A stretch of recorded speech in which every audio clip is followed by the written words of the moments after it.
یہ بات بتاؤ اس وقت میری پرائیورٹی کیا ہے؟ پرائیورٹی پہ بات ہم کر چکے ہیں. اس وقت پرائیورٹی ہے کہ ہمارے جو دیکھیں طلعت صاحب کی خیریت کی اطلاع ملے, رضا آغا کی خیریت کی اطلاع ملے, باقی سب دوستوں کی خیریت کی, لیکن وہ جو لوگ جو پیس مشن لے کے امدادی چیزیں لے کے جا رہے تھے ان کو آپ نے مارا. نصرت صاحب, یاسر ناصر, یا حبیب, فضل میں بہت کر چکا ہوں. راول پنڈی سے کالر. السلام علیکم بھائی. وعلیکم السلام جناب. وعلیکم السلام. جی محمد عظیم بول رہا ہوں جو راول پنڈی سے. جی بھیا. جی نصرت صاحب, آج اسرائیلی درندوں نے ہمیشہ کی طرح ظلم و بربریت کا مظاہرہ کیا ہے. جی جی.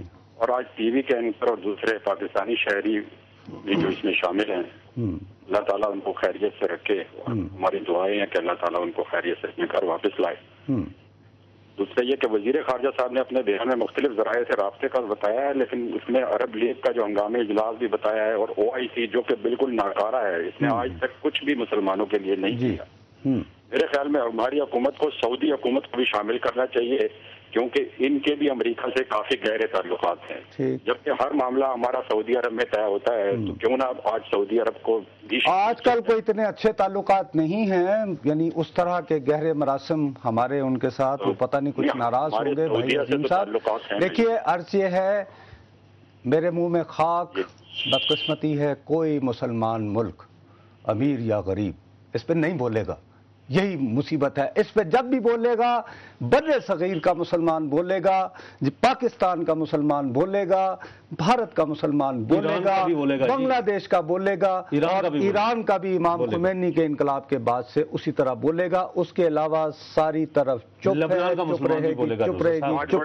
رہے گی. سر میں, یہ بدقسمتی ہے, ریالٹی یہ ہے, حقیقت یہ ہے بھائی, حقیقت یہ ہے. کاش اور تمام مسلمان ملک آپس میں اتفاق ہو تو یہ چھوٹا سا اسرائیل کب کا ختم ہو چکا ہوتا. ارے کاش آپ سے زیادہ اتنے پیار, اتنے خلوص سے میرے حکیم الامت جو ہیں بیچارے فریاد کرتے کرتے فوت ہو گئے.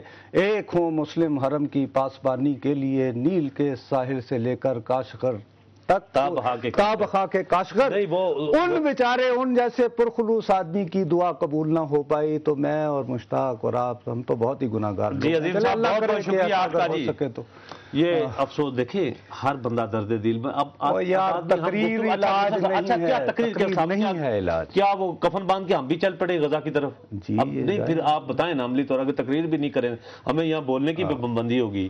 اچھا خیر, مجھے ابھی بتایا گیا ہے کہ وزیر داخلہ ابھی گئے تھے طلعت صاحب کے گھر. بہت اچھا کیا وزیر داخلہ وہاں گئے, اور وہاں پہ فیملی سے بات کرنے کے بعد انہوں نے میڈیا میں یہ دعویٰ کیا ہے کہ تینوں پاکستانی خیریت سے ہیں.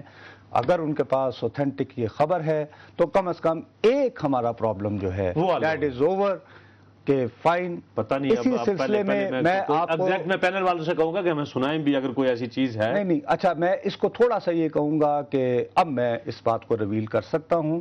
میں دو بہت تکڑے قسم کے, ایک ایکیڈیمک آدمی تھے, عراقی جو ہیں, وہ کوئی اس وقت یعنی 70 سال سے زیادہ ہیں, اور ان کا بہت رسپیکٹ ہے وہاں پہ نیشنل سیکیورٹی والوں سے.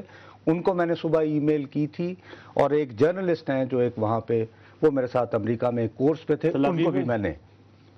کہ امریکہ میں نہیں, تل ابیب میں دونوں, اور دونوں اسرائیلی ریاست کے اور وہاں کی نیشنل سیکیورٹی آؤٹ فٹس کے کافی قریب ہیں. میں نے انہیں کہا کہ دیکھیے میں اس بحث میں نہیں پڑھنا چاہتا.